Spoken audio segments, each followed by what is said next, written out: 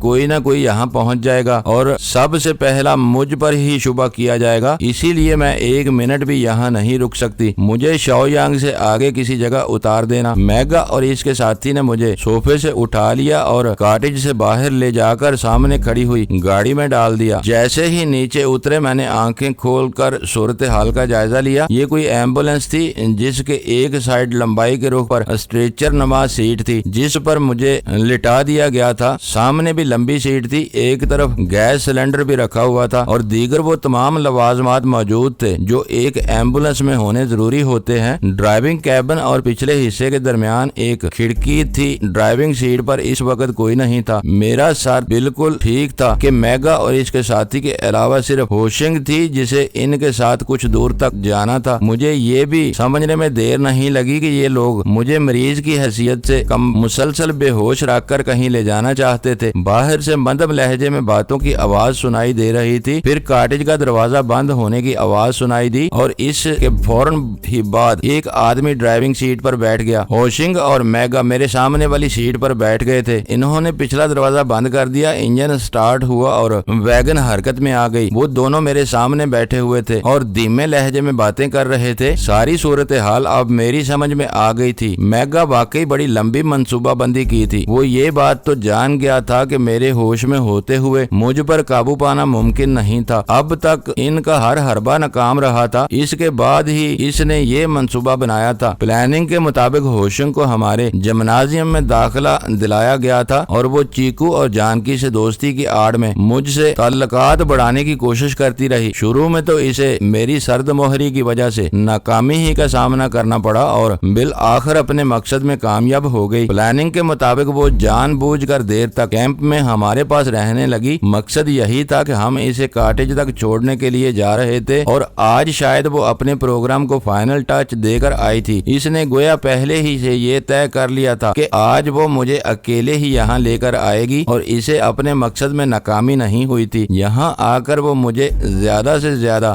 دیر تک روکنے کے لیے وہی ہتھ کنڈے استعمال کرتی رہی جو ایک حسین عورت کسی مرد کو چت کرنے کے لیے کر سکتی ہے، مگر اس میں اسے ناکامی ہوئی اور جب میں اٹھ کر جانے لگا تو اس نے مجھے زبردستی روک لیا۔ وہ نیم برہنہ میرے سامنے آئی تھی۔ اس کا خیال تھا کہ میں بالہانہ انداز میں اس سے لپٹ جاؤں گا، مگر اس میں بھی اسے ناکامی ہوئی اور بالآخر اس نے آخری حربہ استعمال کیا اور نشہ آور مشروب کے ذریعے مجھے بے ہوش کرنے کی کوشش کی، مگر میں بروقت اس کی سازش سے آگاہ ہو گیا اور چی کی مدد سے اس کی سازش کو ناکام بنا دیا اور اب میں اس ایمبولینس میں بے ہوش پڑا تھا اور وہ دونوں میرے سامنے بیٹھے ہوئے سرگوشیوں میں باتیں کر رہے تھے۔ میگا ہوشنگ کی پلاننگ اور حوصلہ مندی کی تعریفیں کر رہا تھا۔ میں اپنی سیٹ پر بے حس و حرکت پڑا، جانکی وغیرہ کے بارے میں سوچ رہا تھا۔ مجھے ہوشنگ کو اس کے کاٹیج تک چھوڑ کر زیادہ سے زیادہ 1 گھنٹے میں واپس چلے جانا چاہیے تھا اور اب تقریباً 2.5 گھنٹے ہو چکے تھے۔ یقیناً کسی کو میرے پیچھے بھیجا گیا ہوگا۔ پھر اچانک مجھے ایک اور خیال آیا، ماسٹر لیشیان نے میری خفیہ نگرانی بھی تو شروع کرا رکھی تھی۔ ہو سکتا ہے نگرانی کرنے والوں نے مجھے اس طرح اغوا ہوتے ہوئے دیکھ لیا ہو اور میرے پیچھے آ رہے ہوں، اور یہ بھی ممکن تھا کہ انہیں میرے اغوا کا پتہ ہی نہ چلا ہو۔ اس طرح جو کچھ کچھ بھی کرنا تھا مجھے اکیلے ہی کرنا تھا اور اس کے لیے مجھے مناسب وقت کا انتظار تھا۔ ایمبولینس شاولن کی حدود سے نکل چکی تھی اور اب شاؤ یانگ کے قریب پہنچ رہی تھی۔ میگا نے کھڑکی پر جھک کر ڈرائیور کو ہدایت کر دی تھی کہ وہ ایمبولینس کو قصبے میں لے جانے کی بجائے باہر والی سڑک سے شہر کے دوسری طرف نکال لے جائے اور پھر کچھ ہی دیر بعد شاؤ یانگ بھی پیچھے رہ گیا۔ پیچھے کوئی گاڑی آ رہی ہے، ہوشنگ کی آواز سن کر میں بھی چونک گیا اور آنکھ میں بہت معمولی سی جھرری پیدا کر کے دیکھا تو ایمبولینس کے پیچھے دروازے کے شیشے سے پیچھے آنے والی گاڑی کے ہیڈ لیمپس کی روشنی اندر پہنچ رہی تھی۔ ہو سکتا ہے کہ یہ پیٹرولنگ پولیس کی گاڑی ہو، گھبرانے کی ضرورت نہیں، میں ان سے نمٹ لوں گا، تم وہ کہانی مت بولنا۔ دماغ پر چوٹ لگنے کی وجہ سے مریض کو کومے میں ہے اور ہم اسے شہر کے ہسپتال میں لے جا رہے ہیں، میگا نے کہا۔ جیب سے پستول نکال کر چیک کیا اور دوبارہ جیب میں رکھ لیا، پھر کھڑکی پر جھک کر ڈرائیور سے بھی کچھ کہا۔ ہوشنگ اپنی سیٹ سے اٹھ کر میرے قریب آ گئی اور میرے منہ پر ماسک لگا دیا جس سے منسلک ربڑ کی نلکی سلنڈر سے لگی ہوئی تھی، لیکن اس نے سلنڈر کا وال نہیں کھولا تھا۔ میرے منہ پر ماسک رکھ کر غالباً یہ تاثر دیا جانا مقصود تھا کہ مریض کو آکسیجن پر رکھا گیا ہے۔ پیچھے آنے والی گاڑی تیزی سے قریب آ رہی تھی اور پھر وہ ہماری ایمبولینس کے برابر پہنچ کر آگے نکلنے کی کوشش کرنے لگی۔ اس کے ساتھ ہی مجھے میگا کی چیخنے کی آواز سنائی دی۔ اس نے ڈرائیور سے کچھ کہا تھا۔ میں نے آنکھ میں جھرری بنا کر دیکھا، میگا کے ہاتھ میں پستول تھا۔ وہ کھڑکی کی طرف رخ کر کے غالباً دوسری گاڑی پر فائر کرنا چاہتا تھا۔ اس وقت میں نے ہوش میں آ جانا ہی مناسب سمجھا اور آنکھیں کھول دیں۔ اس وقت ہوشنگ اپنی سیٹ پر بیٹھی میری طرف جھکی ہوئی تھی۔ اس کے چہرے پر خوف کے تاثرات تھے۔ مجھے آنکھیں کھولتے دیکھ کر یہ تاثرات کچھ اور نمایاں ہو گئے۔ میں نے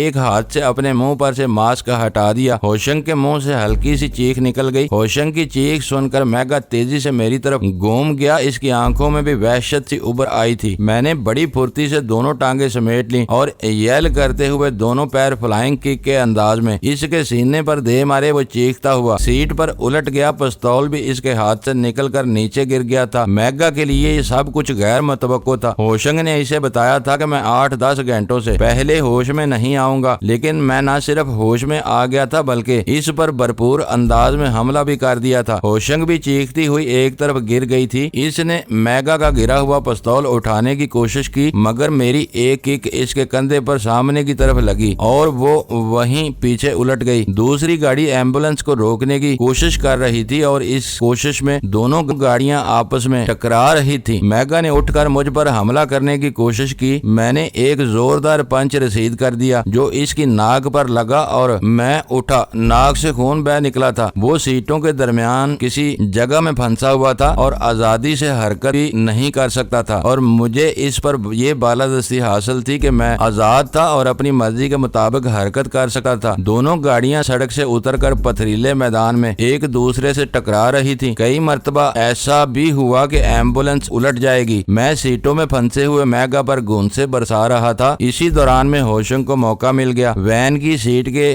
2 انچ گولائی والا ایک 3-4 فٹ لمبا جستی پائپ رکھا ہوا تھا۔ ہوشنگ نے وہ پائپ اٹھا کر مجھ پر حملہ کر دیا۔ اگر میں بروقت ایک طرف نہ جھک جاتا تو میری کھوپڑی کے پرخچے اڑ جاتے، لیکن بہرحال پائپ کی ضرب میرے بائیں کندھے پر لگی تھی اور بڑے زور سے لگی تھی۔ میں نے ہوشنگ کو دوسرا حملہ کرنے کا موقع نہیں دیا اور پلٹ کر اس کے سینے پر زور سے پنچ رسید کر دیا۔ وہ خوفناک انداز میں چیختی ہوئی پیچھے الٹ گئی۔ میں نے اسے بھی اٹھا کر میگا پر پھینک دیا اور پچھلے دروازے کے قریب پڑا ہوا پستول اٹھا لیا اور ڈرائیونگ کیبن کی چھوٹی سی کھڑکی سے جھانکتے ہوئے ڈرائیور کو ایمبولینس روکنے کا حکم دیا۔ اس کے ساتھ ہی میں نے ڈیش بورڈ پر ایک آلہ بھی دیکھ لیا۔ ایمبولینس لہرا گئی لیکن پھر اس کی رفتار کم ہوتی چلی گئی اور کچھ دور جا کر رک گئی۔ دوسری کار اس سے چند گز آگے جا کر رک گئی تھی۔ ایمبولینس کے ڈرائیور نے گاڑی روکتے ہی نیچے اتر کر ایک طرف دوڑ لگا دی مگر کار سے اترنے والے ایک شخص نے لپک کر اسے پکڑ لیا اور اس کی دھنائی کرنے لگا۔ میں نے 2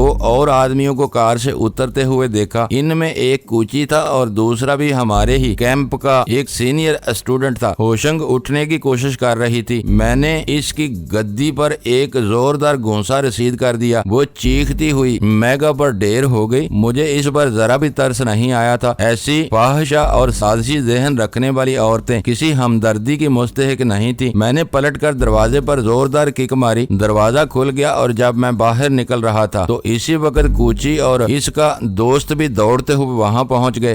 فیضان تم ٹھیک ہو؟ کوچی بولا میں ٹھیک ہوں، انہیں باہر نکالو۔ میں نے ایمبولینس کے اندر اشارہ کیا، وہ دونوں ایمبولینس میں گھس گئے اور ان دونوں کو مارتے پیٹتے ہوئے باہر نکال لائے۔ ہوشنگ کو دیکھ کر کوچی کا بھی خون کھول اٹھا تھا، اس نے 2-4 ہاتھ بونس کے طور پر بھی لگا دیے۔ تیسرا آدمی ڈرائیور کو بھی مارتا پیٹتا ہوا لے آیا۔ رات آدھی سے زیادہ بیت چکی تھی، ہم شاؤ یانگ سے تقریباً 30 میل دور تھے، ہمارے چاروں طرف ہولناک سناٹا تھا، میلوں دور تک کوئی آبادی نہیں تھی۔ میگا تیراڈ پہلی مرتبہ اس طرح میرے ہاتھ لگا تھا اور میں اس سے بہت کچھ معلوم کرنا چاہتا تھا۔ وہ بہت مشکل آدمی ثابت ہوا تھا، لیکن اسے زبان تو بہرحال کھولنی پڑی تھی۔ اس نے جو کچھ بتایا وہ بہت سنسنی خیز تھا۔ گولڈن ٹرائی اینگل کا جنرل کھوراٹ اس وقت میرا بدترین دشمن تھا۔ یوں تو دنیا کا ہر شریف آدمی موت کے اس سوداگر کا دشمن تھا۔ بہت سی حکومتوں نے بھی اس پر طرح طرح کی پابندی لگا رکھی تھی، مگر اس طرح اسے کوئی بھی نقصان نہیں پہنچا سکا تھا جس طرح میں نے اس کے گھر میں گھس کر نقصان پہنچایا تھا۔ اس کی ایک لیبارٹری تباہ کر دی تھی،